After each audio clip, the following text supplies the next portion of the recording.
తెనుగోళ్ళు ఇచ్చిన శిల్పక పండ్లు తేనె మామిడి పండ్లు తీయంగా తిందామె తీరొక్క పండ్లు సిలక నేరేడి పండ్లు కాపంలో ఇచ్చిన మక్క కంకులు అవి పాల కంకులు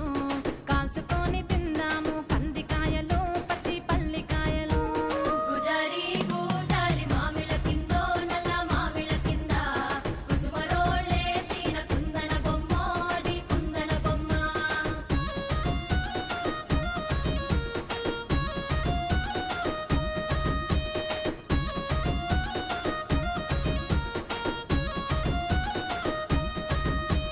బెస్తోలు పెట్టిన పచ్చి చేపలు అవి వట్టి చేపలు